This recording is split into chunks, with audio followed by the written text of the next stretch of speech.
Lorsqu'on évoque la sécurité en Formule 1, on pense souvent au halo, à la cellule de survie, aux structures d'impact avant, arrière et latérales qui ont prouvé de nombreuses fois à quel point ils sont essentiels dans ce sport. On pense aussi à la fibre de carbone, cette matière qui compose la majorité de ces éléments de sécurité. Alors ce matériau composite est l'un des plus résistants et légers qui soit et son efficacité n'est plus du tout à prouver de nos jours. Cet ensemble de sécurité a sauvé la vie de nombreux pilotes depuis plus de 40 ans maintenant. Alors tous ces éléments de sécurité, vous en entendez souvent parler en premier lors d'un accident. On entend aussi beaucoup le pilote dire « Heureusement que le halo était là, je me sens plus en sécurité maintenant ». On aurait pu en parler, tout comme de la cellule de survie, mais on va plutôt aller s'intéresser aux autres sécurités sur la voiture, tout comme sur les pilotes, qu'on ne voit pas toujours au premier coup d'œil, mais qui sont tout aussi importants.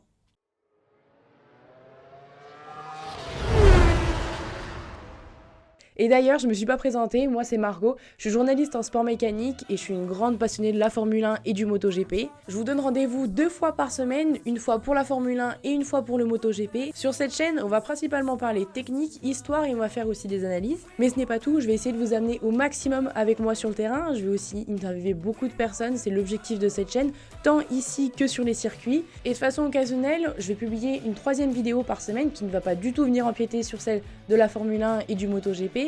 On va aller découvrir d'autres sports mécaniques et on va aller à chaque fois sur le terrain. On sera sur un type de reportage vlog. Mon objectif, c'est de vous apprendre le plus de choses, de vous faire découvrir mes passions et tout ça sur un ton décontracté à chaque fois. Maintenant que les présentations sont faites, on peut en venir à notre vidéo. Je ne vous apprends rien, l'essence est un liquide inflammable et forcément il est très réglementé, surtout quand vous pouvez transporter jusqu'à 110 kg derrière vous. Le carburant nous a montré à quel point il pouvait être dangereux en F1 et les dégâts qu'il a causés. Le feu, c'est la crainte de ce sport. Avant, on le voyait beaucoup plus qu'aujourd'hui. Je pourrais vous citer un exemple typique, celui de Niki Lauda qui a été l'un des pilotes le plus marqué par le feu. De nos jours, le réservoir d'essence est intégré à la cellule de survie et est composé d'une structure écrasable. Il se situe entre le dos du pilote et le moteur et juste au-dessus de la batterie. Ce réservoir, il est composé de Kevlar qui lui-même est enduit de caoutchouc. Le Kevlar, qu'on peut également appeler fibre d'aramide, est une fibre synthétique jaune qui est très résistante, très solide, voire indestructible. Et ce n'est pas la même chose que la fibre de carbone. Grâce à cette matière, le réservoir d'essence est léger, incombustible, souple, mais surtout, il résiste aux perforations et aux déchirures. Et justement, avant, les réservoirs de carburant étaient métalliques. Ils étaient souvent percés lors d'un choc ou d'un accident et pouvaient provoquer un incendie. La composition et la fabrication de ceux utilisés aujourd'hui sont bien sûr agréés par la FIA. Il n'y a qu'une seule entreprise qui les fabrique, c'est ATL. Cette société est basée à Milton Keynes et c'est elle qui, depuis plus de 30 ans, fournit les réservoirs d'essence à la Formule 1, mais elle équipe également la Formule 2, la Super Formule 1 ou encore par exemple le WRC. Comme je vous l'ai dit, le réservoir est situé dans le dos du pilote, mais il n'y a pas de risque de surchauffe puisqu'elle est refroidie et qu'elle est isolée dans sa structure déformable. D'ailleurs, aucune vessie ne peut être utilisée plus de 5 ans après sa fabrication, et pour rester dans les petites règles concernant le carburant, aucun conduit contenant du carburant ne peut passer dans le cockpit, forcément pour pas qu'il n'y ait de fuite. Il y en a également d'autres, comme par exemple les dispositifs de carburant ne peuvent pas se situer à moins de 250 mm du cockpit. Le risque de voir du feu en Formule 1 maintenant est quand même très limité, et c'est là où vous vous dites, mais alors pourquoi la voiture de Romain Grosjean s'est embrasée en 2020 à Bahreïn? Dans son rapport, la FIA nous a expliqué tout ça. La voiture a subi des dégâts conséquents dans cet impact, notamment la séparation de l'assemblage du groupe propulseur et de la cellule de survie. La trappe à carburant du côté gauche du châssis a été déplacée et le lien entre le moteur et le réservoir à carburant a été arraché du safety blader, ces deux facteurs facilitant grandement la fuite de carburant depuis le réservoir. En d'autres termes, on suppose que c'est l'arrachement de la trappe à essence sur le côté gauche de la voiture qui a provoqué l'incendie. Sur la photo, on peut notamment voir le trou au niveau de la cellule de survie. Forcément, le feu a été très spectaculaire puisqu'on était en début de course et que le réservoir d'essence était plein. Suite à ça, tout un tas de révisions sur le réservoir a été ordonné par la FIA pour justement accroître la sécurité sur cette zone. Pour ce deuxième élément de sécurité, on ne s'éloigne encore pas trop du risque du feu. Et ici, le règlement technique stipule que toutes les voitures doivent être équipées d'un système d'extinction d'incendie qui se décharge dans le cockpit et à la fois dans le compartiment moteur. Et ce n'est pas compliqué pour actionner ce système puisqu'il y a un bouton à l'intérieur du cockpit, à côté du pilote, il suffit juste d'appuyer dessus. Ce système d'extinction peut être déclenché à n'importe quel moment, même si le circuit électrique est coupé ou que la voiture est retournée. Peu importe, il doit être en mesure d'être déclenché. Il faut savoir que 95% du contenu de l'extincteur doit se décharger entre minimum 10 secondes et 30 secondes maximum, et ça à la même pression, et de plus tous les extincteurs de manière simultanée. Alors je vous rassure, le pilote ne va pas tout se prendre sur lui. Le système d'extincteur est aménagé de façon à diriger correctement le fluide et à ne pas asperger directement le pilote. Et d'ailleurs, ce n'est pas le seul à pouvoir actionner ce système. Il y a un bouton E sur l'extérieur de la voiture pour que les commissaires puissent l'actionner si par exemple le pilote a perdu connaissance. Il y a également des petites règles sur cette sécurité-là. Les écuries ont une liste d'extincteurs homologués et ne peuvent pas utiliser un extincteur plus de 2 ans après son remplissage. Et pendant qu'on y est, on peut également parler du coupe-circuit qui s'actionne à côté du système d'extincteur. Il sert à éteindre le moteur ou forcer son arrêt si par exemple lors d'un accident, le pilote ne peut pas directement atteindre son volant pour l'éteindre.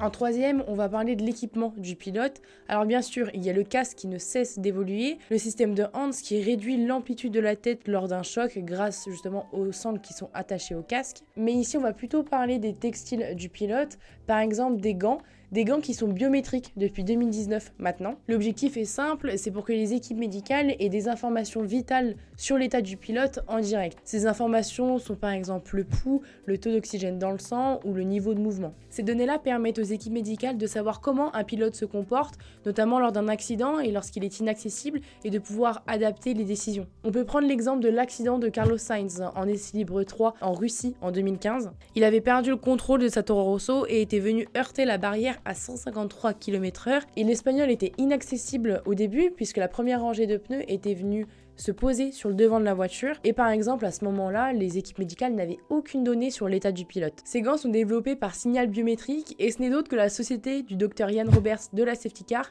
et du conducteur Alan van der Merwe, sans faute, qui est d'ailleurs en partenariat avec le Global Institute. Des capteurs de 3 mm sont situés au niveau de la paume du gant et qui sont eux-mêmes reliés à un boîtier au niveau du poignet. Et tout ça, ça fonctionne par Bluetooth. Selon les données de 2018, la portée maximale était de 500 mètres et les informations vitales étaient transmises en moins d'1 seconde à peu près. Les gants se rechargent entre guillemets, il faut juste les poser sur une plaque, c'est autrement dit le système d'induction. Donc qui dit recharge dit batterie, mais ces batteries sont conçues pour ne pas prendre feu et c'était aussi là tout l'enjeu. Pour ce qui concerne le reste des vêtements, ils ont tous un point commun.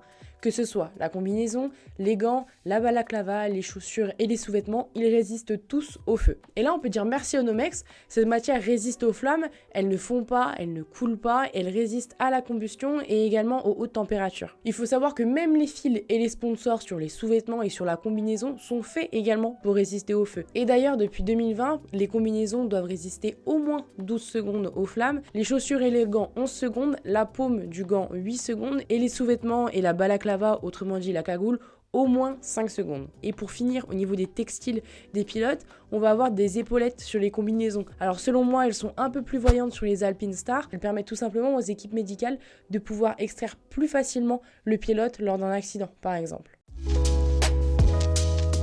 Alors comme son nom l'indique, l'attache-roue a pour objectif de réduire les chances qu'une roue vienne se détacher lors d'un accident et vienne heurter un pilote, un commissaire ou encore un spectateur. Et oui, parce que lorsqu'une roue de 20 kg se détache d'une Formule 1 lors d'un accident, elle peut être éjectée à 150 km/h de plus que la voiture. Et ça représente environ 17 kJ. Alors je vous laisse juste imaginer les dégâts que ça a déjà pu causer avant. Cette sécurité est présente en Formule 1 depuis 1999, mais même encore après, on a pu voir d'autres accidents. Comme en 2001 à Melbourne, un commissaire avait malheureusement perdu la vie après avoir été frappé en pleine poitrine par l'une des roues de la monoplace de Jacques Villeneuve qui avait semé des pièces tout au long de son accident. Ces attaches-roues sont sous forme de câbles et ces câbles sont en zylon. Cette matière résiste aux coupures même sous la contrainte et également aux températures très élevées, tout comme aux produits chimiques. Il faut savoir qu'une attache peut absorber jusqu'à 6 kJ. À cette époque-là, Padillo est directeur technique de chez McLaren et il a déclaré qu'ils avaient découvert que les câbles se sectionnaient souvent lors d'un accident. En 2004, cette sécurité avait déjà été renforcée, mais en 2011, on est passé à 2 câbles par roue et ça fait suite à l'accident tragique d'Henry Surtees qui avait perdu la vie en Formule 2 2 ans plus tôt en étant percuté par l'une des roues de la monoplace de Jack Clark. En 2018, on est passé à 3 câbles et encore aujourd'hui, tout ça n'est pas complètement parfait. On avait eu le droit à des images assez spectaculaires à Spa-Francorchamps en 2020 où justement la roue d'Antonio Giovinazzi s'était détachée et était venue heurter la Williams de George Russell. Après cet accident, le Britannique avait avoué avoir eu très peur mais s'est senti beaucoup plus en sécurité avec le halo. Alors ceci dit, ce n'est pas exactement le halo qui lui a sauvé la vie puisque c'est sa roue et lui-même en voulant dévier les autres débris qui étaient sur la piste. Alors mis bout à bout, chacun de ces éléments de sécurité permettent au pilote de sortir des crashs des plus spectaculaires comme Fernando Alonso en 2016 à Melbourne, ou encore bien sûr plus récemment Romain Grosjean à Bahreïn. On ne pourra pas faire de la F1 le sport le plus sûr au monde, surtout avec des pilotes qui roulent au-dessus des limites, parfois à plus de 320 km/h, c'est impossible. Mais ce qui est sûr, c'est que chaque accident permet d'en apprendre un peu plus à chaque fois, que la FIA, la F1 et les écuries ne cesseront de chercher à s'améliorer en sécurité. La F1, c'est un grand laboratoire qui aide et donne des clés aux constructeurs pour nous, automobilistes, tout comme le MotoGP. Et justement, comme je te l'ai dit tout à l'heure, sur cette chaîne, on va s'intéresser à toute cette technique. Alors si j'ai pu t'apprendre des choses et si cette vidéo t'a plu, je t'invite à la liker et à la repartager, tout comme à t'abonner à ma chaîne et à mes autres réseaux sociaux. On se retrouve dès vendredi pour une prochaine vidéo, cette fois-ci sur le MotoGP. Alors d'ici là... Pourquoi